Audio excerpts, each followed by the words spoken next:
Halo semuanya, selamat datang di ulasan kita kali ini. Nah, di pembahasan ini, kita bakal ngebedah sesuatu yang bisa dibilang bakal ngubah total cara pandang kita soal ibadah harian. Kita bakal menggeser mindset tentang sholat dari yang tadinya kerasa kayak tugas wajib yang berat, jadi sebuah hak istimewa, ibarat dapat akses VIP yang luar biasa. Penasaran kan? Coba jujur deh, pernah nggak sih sholat itu kerasa kayak beban? Atau cuma sekedar rutinitas aja biar gugur kewajiban? Waktu sekolah dulu kan kita emang diajarin gerakan sama bacaannya ya, tapi sayangnya kita sering banget kehilangan koneksi emosionalnya. Ujung-ujungnya, ibadah ini kerasa kayak tugas berat aja di to-do list harian kita. Tapi pernah mikir nggak sih kenapa bisa kayak gitu? Oke, kita masuk ke bagian pertama, bukan kewajiban pertama. Banyak dari kita mungkin mikir kalau sholat 5 waktu itu udah jadi aturan baku sejak awal banget agama ini ada. Tapi kenyataannya, coba tebak, selama 12 tahun pertama, beneran nggak ada loh perintah wajib buat sholat 5 waktu. Bayangin aja, di masa-masa awal itu fokusnya bener-bener 100% buat ngebangun iman dulu di dalam hati. Ini ngasih lihat ke kita, kalau cinta sama keyakinan yang tulus itu harus ada duluan, sebelum akhirnya ritual fisik itu diwajibkan. Jadi PR kita sekarang adalah gimana caranya kita bisa nyeimbangin lagi antara keyakinan di dalam hati sama ritual fisiknya. Lanjut ke bagian kedua, hak istimewa jalur langsung.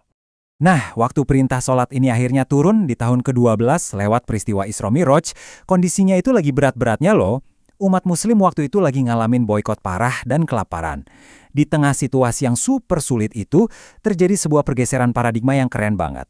Kalau mindset lama mikirnya sholat itu kewajiban yang bikin capek, kita harus ingat kalau umat-umat zaman dulu itu, mereka harus selalu lewat Nabi sebagai perantara buat ngomong sama Tuhan. Nah, disinilah kejutannya. Perintah sholat ini justru ngasih setiap dari kita akses bypass VIP. Beneran jalur langsung buat minta tolong, tanpa perantara sama sekali. Beda banget kan rasanya kalau kita mikirnya ke arah sana? Sekarang, kita melangkah ke bagian ketiga, seperti orang berpacaran. Pernah kebayang nggak sih? Apa mungkin kita pacaran atau menjalin hubungan sama seseorang, tapi nggak pernah nyamberin atau sekedar nelpon dia? Nggak mungkin kan? Kalau kita beneran sayang sama seseorang, secara otomatis kita bakal kangen dan pengen komunikasi. Nah, sama aja kayak kita nyimpen foto pasangan pas lagi LDRan buat pengingat. Sholat itu ya bentuk check-in harian kita yang paling esensial sama Sang Pencipta. Yang namanya ngerawat hubungan pastinya butuh effort yang disengajakan biar percikannya tetap nyala terus.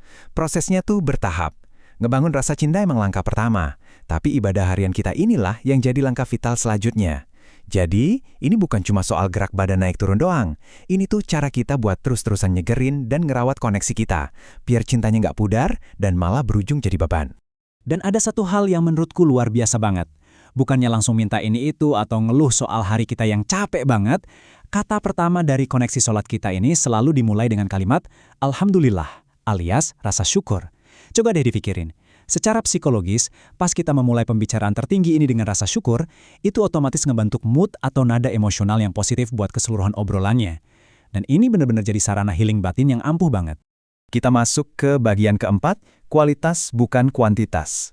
Terus gimana dong kalau kita udah terlanjur kejebak sama hal-hal teknis sampai lupa esensi utamanya? Sayangnya, banyak dari kita yang salah kaprah mikir kalau ibadah itu kayak kontes siapa yang paling lama atau paling banyak. Padahal ada konsep yang namanya ahsanul amalah atau amalan yang terbaik. Ingat ya, Tuhan itu nggak muji siapa yang ngelakuin paling banyak, tapi siapa yang ngasih kualitas, fokus, dan ketulusan yang paling tinggi. Jadi tujuannya simple banget sebenarnya, ngasih koneksi yang paling the best yang bisa kita lakuin. Kamu mungkin pernah mikir atau penasaran, kok umat muslim di berbagai negara punya gaya naruh tangan yang beda-beda ya Pak Sholat? Ada yang di dada, ada yang di bawah, ada yang tangannya dilepas gitu aja ke bawah. Nah, fakta menariknya adalah, itu sama sekali bukan kesalahan loh. Dari sejarahnya, Nabi memang sengaja ngasih ruang buat berbagai variasi gerakan ini. Kenapa? Ya biar ibadah ini gampang diakses dan tetap nyaman buat semua orang di kondisi apapun. Jadi, walaupun memang ada arahan untuk sholat sesuai dengan yang dicontohkan, keragaman gerakan tadi tuh bukan berarti ibadahnya nggak konsisten. Malah sebaliknya, ini bentuk belas kasih yang dalam banget. Coba bayangin, ini bikin setiap orang, termasuk mereka yang mungkin punya keterbatasan fisik, bisa nemuin posisi yang paling bikin mereka nyaman. Jadinya apa? Mereka bisa benar-benar fokus penuh ke inti ibadahnya, bukan malah kesakitan atau nggak nyaman sama posisinya. Kita sampai di bagian kelima, kekuatan persatuan. Lebih dari sekedar koneksi kita pribadi sama Tuhan, ternyata ada sisi sosial yang luar biasa banget dari ibadah ini, yang emang dirancang buat ngebentuk kekuatan masyarakat.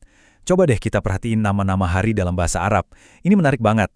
Kalau kamu sadar, hampir semua hari itu dinamain cuma dari urutan angka biasa. Kayak Ahad itu artinya 1, Isnain itu 2. Tapi, hari yang ke-6 ini benar-benar beda dan mendobrak pola itu. Hari itu namanya Jum'ah, berakar dari kata yang artinya berkumpul. Dari namanya aja, hari ini udah nuntut kita buat ninggalin ego pribadi sejenak dan kumpul bareng demi kekuatan jamaah. Ini bukti nyata kalau kumpul di hari Jumat itu bukan sekedar rutinitas personal, tapi benar-benar ajang check-in mingguan yang super penting buat ngebangun rasa persaudaraan dan solidaritas di komunitas kita. Nah, sebagai penutup ulasan kita kali ini, aku pengen ngajak kalian buat merenung sebentar soal ibadah kita sehari-hari. Kalau sholat itu benar-benar jalur VIP tanpa batas buat ngobrol sama Sang Pencipta, kenapa sih kita kadang masih ngerasa itu kayak beban tugas harian? Jadi, mulai besok, apakah kita masih cuma sekedar mau ngegugurin kewajiban aja? Atau kita udah siap buat ngangkat panggilan itu dan nikmatin jalur langsung yang sebenarnya udah selalu nungguin kita? Gimana menurut kalian? Oke, makasih banyak udah nemenin ulasan kali ini, dan sampai jumpa di pembahasan kita yang selanjutnya.